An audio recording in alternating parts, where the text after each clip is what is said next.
Мне надо экстракт, конечный экстракт. Нужны нейротрансмиттеры, нужна последняя форма чистоты того продукта, который можно принимать. Чтобы спортсмен не тратил энергию на его переваривание и усваивание. Абсолютно да? правильно. Угу. Так вот, наши аминокислоты, которые мы представляем, это аминокислоты, только 11 их. 8 незаменимых и 3 полунезаменимых. Во-первых, я хочу сказать, почему. Когда имеется в виду аминокислоты, обычно это те, которые строят потом белки. Имеется в виду.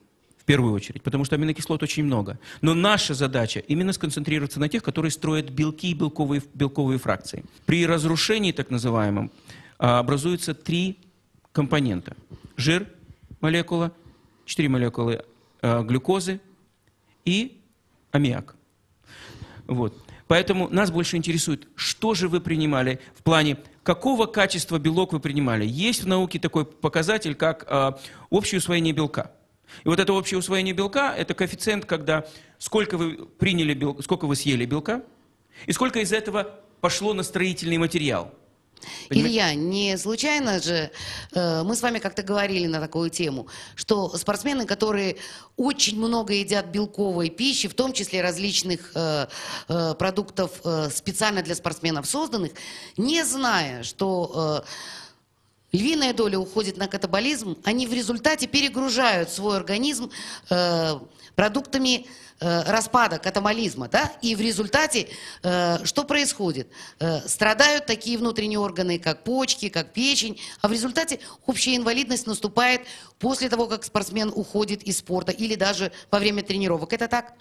Это абсолютно правильно. Уже до нас и независимо от нас были сделаны исследования по поводу, какое же количество разных белков усваивается по строительному и по разрушающему типу, принципу.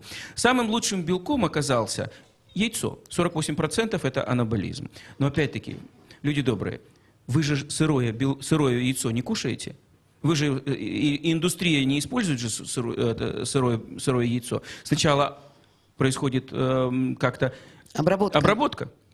Рыба, мясо, молочное, ну это все примерно от 20 до 40. Растительного происхождения до 18-20% усвоения по анаболизму, по строительному пути. А все остальное идет, извините, в отходы. Отходы эти связаны именно с производством большого количества аммиака. Поэтому все спортсмены, почти все спортсмены, с которыми я работал, перед стартом или после старта обычно делают дюбаж, разгрузить печень. Понимаете? Вот. Поэтому наш продукт является чистым аминокислотной формой, уже переваренная.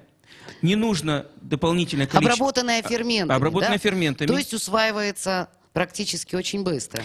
Вы меня извините, мне порой приходится переводить то, что у меня в голове. Я привык к терминам уже английским.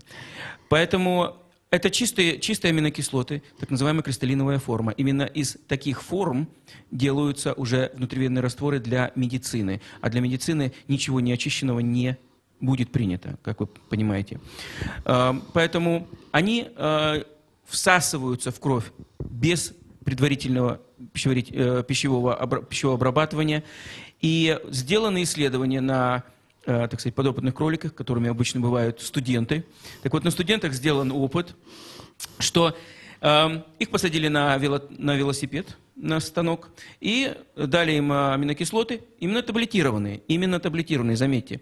Они начали крутить велосипед, и через определенное время у них делали пункцию, буквально иголкой брали пункцию мышечной ткани, и оказывается, что уже через 20 минут новые, именно эти аминокислотные формулы, структуры появляются в мышцах. То есть эти данные обнародованы, не опубликованы, их можно найти и в интернете, и на сайте, и так далее. То есть когда задавался вопрос о том, что почему не внутривенно, один из основных элементов, почему не внутривенно, потому что так быстрее, так немедленно, так в кровь, так в ткани, пройдя процесс как бы пищеварения, то есть минуя процесс. Да. А вот, пожалуйста, вам аминокислоты, которые совершенно не надо переваривать, они через 20 минут уже в тканях и уже работают как аминокислоты, доставленные, вновь доставленные в клетку, и клетка с ними работает, генерируя ту энергию, которая необходима для спортсмена. Но когда мы говорим о спорте и о спортсменах, мы обычно имеем в виду мышечную группу. Он должен либо бежать, либо толкать, либо бросать, либо кидать, либо прыгать, либо скакать и так далее, и так далее. Ну, даже шахматистам нужно очень большое количество энергии, потому как, значит, у меня был секрет открыт Галине Сергеевне Шаталовой однажды. Она говорила, были сделаны исследования в 20-х годах. Слава богу, были к тому времени наши знаменитые физиологи, которые помогали исследовать такой процесс. Кто же затрагивает больше энергии из группы профессий, предоставленных в списке? Так вот, на первом месте стоял землекоп. Вполне логично, верно? Землекоп. Работает много. Так вот, на втором месте стоял лектор. Лектор. Представляете? Какая необычность. То есть человек умственного труда затрачивает энергии чуть ли не столько же, сколько человек, который копает.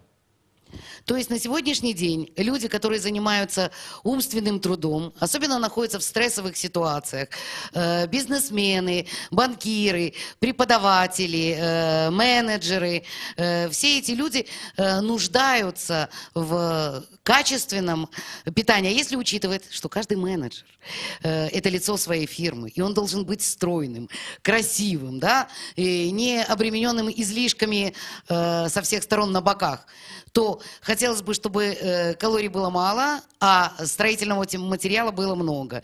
Именно это и предоставляет наш замечательный продукт Противити.